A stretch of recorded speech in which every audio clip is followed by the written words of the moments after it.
नमस्कार, स्वागत है आपका अर्ली पोस्ट में और मैं हूं आपके साथ अजयदीप सिंह। दर्शकों, आज हमारी मुलाकात एक ऐसी पर्सनैलिटी के साथ हो रही है जिन्होंने कई क्षेत्रों में अपना नाम कमाया और काम भी कर रहे हैं। आपको बता दें कि ये एक मोटिवेटर हैं, एक इन्फ्लुएंसर हैं और एंटरप्रेन्योर भी हैं और राजनीति को भी भली भांति से जानते हैं। आज हमारे साथ मुद्दे की बात में जो पर्सनैलिटी हैं, इनका नाम है कैप्टन अनिल गौड़ जी।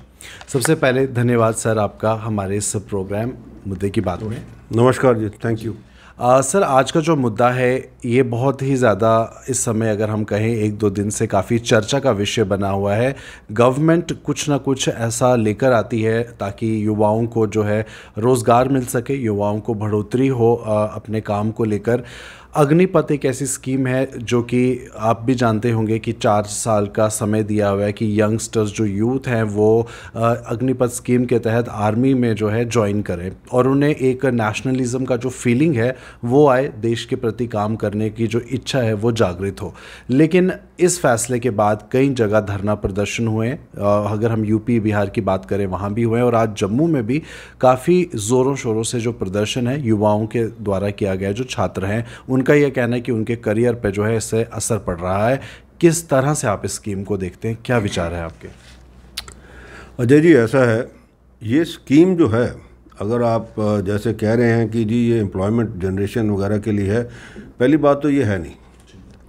ये स्कीम गवर्नमेंट इसलिए लाई क्योंकि मुद्दा उनका ये था कि वो, उनका कहना ये है कि जी फ़ौज का, मतलब आर्म फोर्सेस का जो, स्पेशली आर्मी का जो है, वो पेंशन बिल इतना बढ़ रहा है, पे एंड अलाउंसेस इतनी बढ़ रही हैं कि जी हम इसको अफोर्ड नहीं कर सकते। अब ये तो एक अगेन डिबेटेबल इशू है कि आप कहें कि जी आर्म फोर्सेस का पेंशन बिल बढ़ रहा है, पर आर्म फोर्सेस का पेंशन बिल बढ़ रहा है, उसके अंदर जैसे फ़ौज के अंदर ही आप लगा लीजिए 14 लाख की हमारी 13 लाख की फ़ौज है और उसके अंदर 4 लाख तो हमारे पास सिविलियन एम्प्लॉयज़ हैं जिनको पेंशन भी उधर से मिलती है, जिनका सारा तनख्वाह भी उधर से मिलती है और उनकी तनख्वाह जो है वो NFU के अंडर है।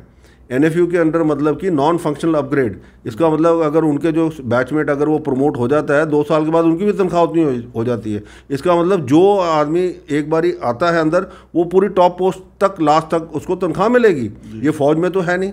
फ़ौज में तो आपको पता है कि पिरामिड स्ट्रक्चर है कि अगर आप कर्नल ही बनते हैं, आप लेफ्टिनेंट सिलेक्शन ग्रेड में नहीं आते तो आप रिटायर होते जाते हैं और आप चलते जाते हैं। और ये जो सिविलियन एम्प्लॉई हैं 60 साल तक चलते हैं, तो उनका किसी ने संज्ञान नहीं लिया इसके अंदर।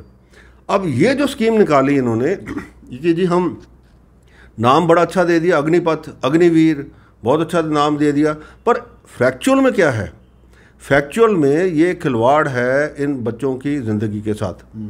मैं खिलवाड़ क्यों कहूँगा? क्योंकि इससे पहले इन्होंने इमरजेंसी कमीशन, ये ऑफिसर्स के साथ किया था, इमरजेंसी कमीशन ऑफिसर्स और शॉर्ट सर्विस कमीशन ऑफिसर्स के साथ। इमरजेंसी कमीशन ऑफिसर जब आपको पता है 62 के बाद जब 65 की लड़ाई एकदम लिए इन्होंने, उसके बाद इन्होंने उनको छोड़ दिया और कई जो है रिहेबिलिटेशन का कोई उन्होंने प्रावधान नहीं रखा उसके अंदर। वही हाल इन्होंने शॉर्ट सर्विस ऑफिसर के साथ किया कि पहले 5 साल, फिर उसके बाद 5 + 4, अब 14 साल कर दिया। 14 साल इसलिए किया क्योंकि 16 साल के बाद पेंशन मिलती है, तो इसलिए उन्होंने 14 साल का टेन्योर रखा उसका कि अभी भी वो बेचारा घूम रहा है। और आपको हैरानगी होगी कि अभी बड़ी मुश्किल से जाके कुछ साल पहले ही हमें एक्स सर्विसमैन का स्टेटस मिला, मतलब कि शॉर्ट सर्विस कमीशन ऑफिसर्स को एक्स सर्विसमैन स्टेटस मिला। अब ये जो बच्चे हैं 4 साल के लिए आएंगे, पहली बात तो इनको एक्स सर्विसमैन स्टेटस नहीं मिलेगा जब ये जाएंगे 4 साल छोड़ के। अब स्कीम क्या है? स्कीम है कि 4 साल के अंदर 100 बच्चा लिया, जिसमें से हमने 100 के 100 को निकाल देना है और उसके बाद 25 जो है उनमें से लेने हैं। क्राइटेरिया भी काफ़ी बढ़ गया और कंपटीशन ऑल इंडिया लेवल के स्तर पर भी रखा है। कंपटीशन वगैरह वो तो वैसे भी फौज में होता है, कोई उसमें कोई बड़ी बात नहीं है क्योंकि सिलेक्शन जो करनी है उसी हिसाब से करनी है। पर देखिए है क्या, आपने 100 बच्चा लिया, 100 के 100 को निकाल दिया 4 साल के बाद, फिर उसमें से जो 100 में से 25 आपने जो है ले लिए, पर उन 25 को भी वो जो 4 साल उसने सर्विस की है उसका बेनिफिट नहीं है, वो सर्विस के अंदर नहीं काउंट होगा उसका। तो इसका मतलब जब वो सर्विस करेगा पूरा अपना, तो उसके और फिर वो पेंशन की प्रॉब्लम पड़ेगी क्योंकि 4 साल तो उसने काट दिया, उसकी उम्र उतनी हो जाएगी, तो बाकी सर्विस जो है उसकी कम होगी 4 साल। ये कौन सा प्रावधान है मेरे को बताओ? कौन से गवर्नमेंट सेक्टर के अंदर, कौन सी जो गवर्नमेंट की नौकरी के अंदर ये है? आप एक दिन आदमी जब काउंट कर ज्वाइन करता है उसी दिन से उसका वो काउंट होता है। आप ये एक्सपेरिमेंटेशन जो है ये फौज के ऊपर क्यों करना चाहते हैं? आप सेंट्रल आर्म पुलिस फोर्सेस हैं उनके ऊपर करके देखिए क्या हाल है वहाँ पे, क्या क्या होगा, क्या रिएक्शन मिलेगा आपको। आपके पास सेंट्रल आर्म पुलिस में है, बीएसएफ है आपके पास, और आपके पास ये एसएसबी है, आपके पास आईटीबीपी है, आपके पास सीआईएसएफ है, ये सारी है। इनमें करके देखिए ना पहले, कि इनमें करके देखिए, फिर पता लगेगा आपको कि भाई फीडबैक क्या है। आप सीधा एक फ़ौज के ऊपर करना चाहते हैं। अच्छा, फिर क्या होता है, देखिए फ़ौज के अंदर जो जवान जो है, नेशनलिस्ट फीवर जो है वो तो सब में है, आप में भी है, सब में है, मेरे में, सब में है। बट जो असली जो चीज़ आती है वो आती है जब गोली खानी होती है आपने सीने के ऊपर। अब उसके अंदर क्या होता है, उसके अंदर 3 मेन मुद्दे होते हैं। वो होता है नाम, नमक और निशान। नाम हो गया आपके पलटन का नाम, नमक हो गया आपके देश का, और निशान हो गया आपकी पलटन का निशान। उसके लिए ही जो आदमी है वो गोली खाता है, और किसी चीज़ के लिए नहीं खाता। पर अब आप ये देखिए, कल को अगर लड़ाई होती है, ये जो 4 साल वाले हैं, अगर सपोज उनके 4 महीने रह गए होंगे या 6 महीने रह गए होंगे, क्या वो जाएंगे उधर गोली खाने के लिए? वो कहेंगे यार 6 महीने के बाद तो मैं जा रहा हूँ। आपने कई वीडियो देखे होंगे, ये चाइनीज़ जो है उस टाइम बहुत हंसी मजाक भी उड़ा हिंदुस्तान के अंदर कि वो रोते हुए जा रहे हैं जी बॉर्डर के ऊपर। यही हाल होगा इनका कि वो कहेगा जी मैं क्यों जाऊँ उधर, मैं तो अभी तो 3 महीने के बाद मैं जा रहा हूँ वापस, या महीने के बाद तो मैं रिलीज़ हो रहा हूँ, मैं क्यों जाऊँ उधर। तो एक तो ये है। दूसरा, आप कहते हैं जी इनको जब छोड़ेंगे इनको हम 11 लाख रुपया देंगे। 11 लाख कहाँ से देंगे आप? 5 लाख गवर्नमेंट ने देना, 5 लाख तो वो अपनी तनख्वाह में से कटा रहा है, तो उसको आपने दिया क्या, बताइए मेरे को। तीसरी बात जो सबसे बड़ी है, उसको कोई रिहेबिलिटेशन का आपने कोई प्रावधान नहीं रखा कि भाई 4 साल के बाद वो कहाँ जाएगा। क्या वो फिर यही रहेगा कि वो प्राइवेट सिक्योरिटी एजेंसीज के पास जाएगा नौकरी करने के लिए, और फिर वो एक दरबान की तरह दुकानों पे और बाकी दफ्तरों में खड़ा हो जाएगा गेट खोलने के लिए? तो सर आप क्या समझते हैं, अब सरकार की अगर हम बात करें, बीएसएफ सीआईएसएफ के स्टूडेंट, बॉर्डर बटालियन के बच्चे काफ़ी परेशान हैं, क्योंकि काफ़ी लोग जो है अपना फिजिकल दे चुके हैं, मेडिकल दे चुके हैं, रिटर्न के लिए मांग कर रहे हैं, लेकिन सरकार बीच में आकर जो है पूरा माहौल ही बदल देती है। कोई तानाशाही आपको लगता है, या किस तरह की विचारधारा सरकार की अब है, क्या कहेंगे? देखिए, ये जो चीज़ हुई है ये सिर्फ हुई है फ़ौज के लिए, मतलब आर्म फोर्सेस के लिए। ये सेंट्रल आर्म पुलिस फोर्स के लिए नहीं हुई। बीएसएफ और ये सीआईएसएफ है या आपका आईटीबीपी, एसएसबी वगैरह, उनके लिए नहीं हुई है ये। उनकी रिक्रूटमेंट जो है उनके वो होम मिनिस्ट्री के तहत जो जैसे करनी है उन्होंने करनी है। पर ये जो चेंज है ये सिर्फ हुआ है आर्म फोर्सेस के लिए। तो जिसके अंदर जो आप कह रहे हैं, कई बच्चे हैं परेशान हैं इसलिए कि वो कहते हैं कि देखिए जी हमारे को क्या मिलेगा, क्या मतलब 4 साल नौकरी करेंगे तो उसके बाद मिलेगा क्या हमें? यही कि जी हमारे को आपने निकाल दिया और उसके बाद 11 लाख रुपया हाथ में पकड़ा दिया, उसके बाद जाइए जी। या तो गवर्नमेंट क्या करे कि इसमें आज ऑर्डर निकाले कि जनाब आज के बाद जब ये अग्निपथ जो स्कीम लगा रहे हैं फ़ौज के लिए, ये जितने सेंट्रल आर्म पुलिस फोर्स है, बीएसएफ, सीआईएसएफ या आपका आईटीबीपी, एसएसबी वगैरह, सब में ये सब के अंदर रिक्रूटमेंट जो होगी वो इन्हीं लड़कों की होगी। 4 साल के बाद ये लड़के उसमें जाएंगे। या तो आप ये ऑर्डर निकालें, वो ऑर्डर आप निकालेंगे नहीं, वो मेरे को पता नहीं निकलेगा। क्यों? क्योंकि अगर ये ऑर्डर निकाल दें तो जो इनका अपना जो सिस्टम है वो उसके अंदर वो खराबी हो जाएगी। ऑलरेडी जो शॉर्ट सर्विस कमीशन ऑफिसर्स थे उनको इन्होंने कहा कि जी जब आप निकलेंगे तो आपको हम रिहेबिलिटेट करेंगे जी, ये लेटरल एंट्री देंगे। वो थोड़ी देर 1-2-4 साल चला, उसके बाद उन्होंने ऑपोजिशन आ गई वहाँ पे। अब जो शॉर्ट सर्विस कमीशन ऑफिसर भी है, आप इमेजिन करो 14 साल के बाद वो वहाँ से निकलता है और कहाँ जाता है? अगर वो किसी नौकरी में जाता है वो फिर दोबारा वो 1 से शुरू होता है, जैसे नया रिक्रूट होता है। बैंकों में गए हैं कई ऑफिसर 10-10 साल की सर्विस के बाद, 10 साल फौज में लगाने के बाद फिर वो वैसे ही आए हैं जैसे एक ग्रेजुएट आता है उसके अंदर। तो ये तो हालत है आपकी। आप क्या करना चाहते हैं? मेरे को ये बड़ी हैरानगी होती है। आप कहते हैं जी एम्प्लॉयमेंट हम जनरेट कर रहे हैं। आप एम्प्लॉयमेंट किस हिसाब की जनरेट कर रहे हैं बताइए? आप देश के साथ, देश की फ़ौज के साथ क्यों खिलवाड़ कर रहे हैं? सर कितना डिफरेंस है आपके समय में, अगर हम बात करें डिफेंस में, और अब क्या पहलू ऊपर आए हैं, क्या डेवलपमेंट हुई है डिफेंस क्षेत्र में ख़ास तौर पर, क्या महसूस करते हैं आप? देखिए, अब ऐसा है कि आज के जो युग जो है, लड़ाई का जो युग जा रहा है, वो ज़्यादा टेक्नोलॉजिकल और उसके अंदर मैं कहूँगा पढ़े लिखे लोगों की ज़रूरत है। क्योंकि आज का युग वो नहीं है युग जो पहला था। आज का आप आर्टिफिशियल इंटेलिजेंस है, उसके साथ में आपका जो कंप्यूटर्स हैं और दूसरे जो हैं वो सिस्टम ज़्यादा है आपके, तो इसलिए आपको पढ़े लिखे लोग चाहिए। एक तो ये है।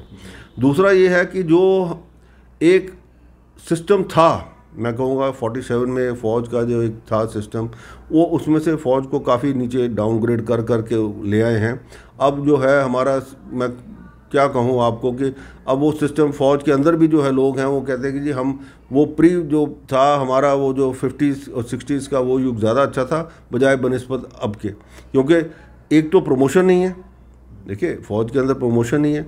आप देखिए एक सिंपल सी बात मैं बताऊँ आपको, हर स्टेट के अंदर आपको आईजी लेवल के लोग जो हैं, जो आईजी एक जो है वो बन जाता है एक कोर कमांडर के जितना, उसकी तनख्वाह बन जाती है, सब कुछ बन जाता है। कोर कमांडर होता है कितने, आपको पता है कितने कोर हैं हमारे?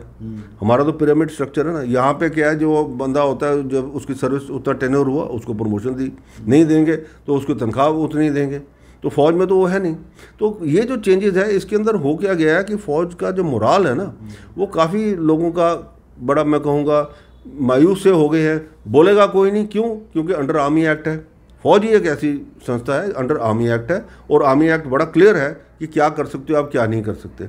बाकी संस्थाएं नहीं है। आप देखिए पुलिस में हो गए स्ट्राइक हो जाएगी उनकी, बैंक में होंगे बैंक में स्ट्राइक हो जाएगी। आप इवन IAS ये जो काडर है उसके अंदर भी आप देखिए किस हिसाब से। अब आप एक छोटी सी मैं बात बताऊँ आपको, इन्होंने नॉन फंक्शनल अपग्रेड दे दिया। नॉन फंक्शनल अपग्रेड है क्या? वो ये है कि मैं और आप अगर इकट्ठे एक बैच के हैं, हमने नौकरी ज्वाइन की, मेरी प्रमोशन हो जाती है, आपकी प्रमोशन नहीं होती क्योंकि आपका काम ठीक नहीं, आपकी ACR ठीक नहीं है। कोई बात नहीं, 2 साल जब मैं उस पोस्ट पे होऊंगा तो उन्होंने कहा नहीं आपकी तनख्वाह जो है वो मेरी जितनी हो जाएगी। तो आप मेरे को बताइए आपको काम करने की क्या ज़रूरत है? आप तो कहेंगे यार मैं जो रिटायर होऊंगा मेरी तो तनख्वाह इसके जितनी होगी, मैं क्यों काम करूँ?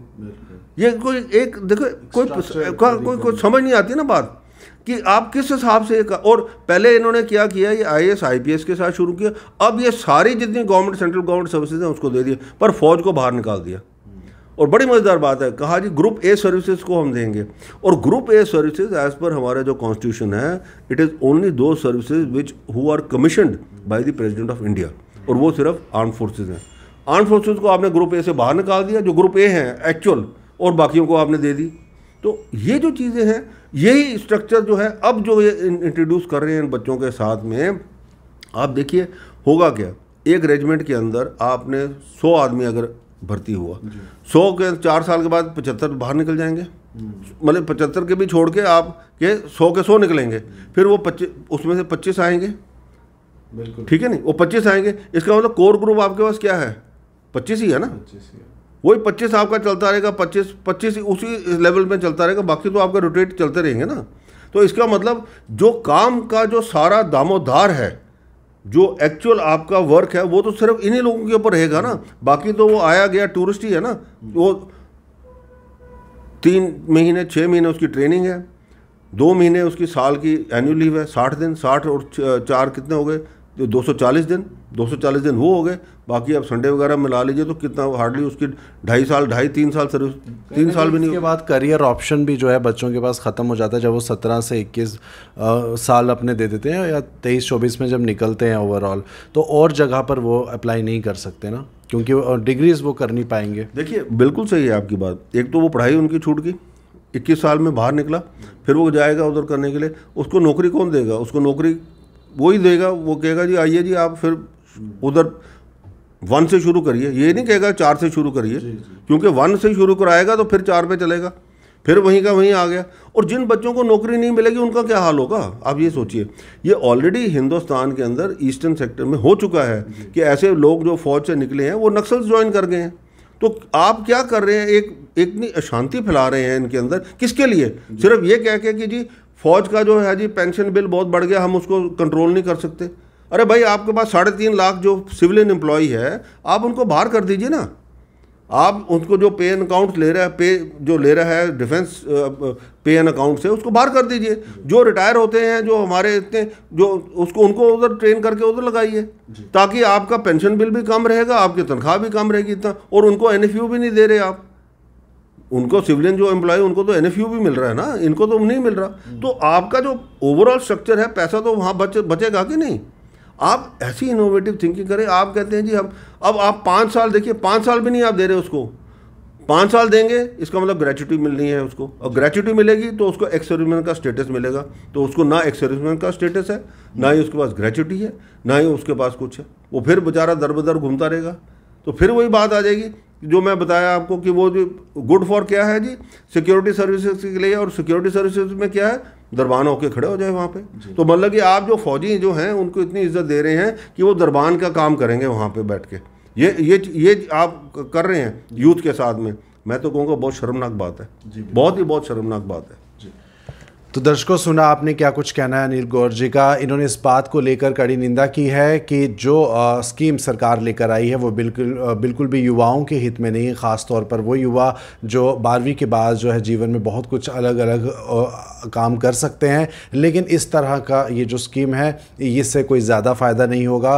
और ये बात का जो एग्ज़ाम्पल है वो आज हमें जम्मू शहर में भी देखने को मिला। कई जगह प्रदर्शन हुए, और सिर्फ जम्मू में नहीं, अलग अलग राज्यों में भी जो युवा है, जो ख़ास तौर पर जो गांव इलाके से युवा आते हैं, जिनके लिए एक देशभक्ति का काम और नौकरी का अगर हम बात करें तो वो आर्मी में जाने के पूरे प्रयास करते हैं, लेकिन इस तरह की स्कीम से कहीं ना कहीं उन्हें भी जो है आहत होता है, उनकी मेहनत पर और उनके दिलचस्पी पर। बहरहाल ये थी आज की मुद्दे की बात अनिल गौर जी के साथ। ऐसे ही और इंटरेस्टिंग जो हमारी डिबेट्स हैं उसके लिए आप बने रहिए अर्ली पोस्ट के साथ। राष्ट्रीय और राज्य की तमाम खबरों के लिए आप अर्ली पोस्ट को फॉलो कीजिए। मुझे दीजिए इजाज़त मेरे कैमरा पर्सन गगन के साथ। नमस्कार।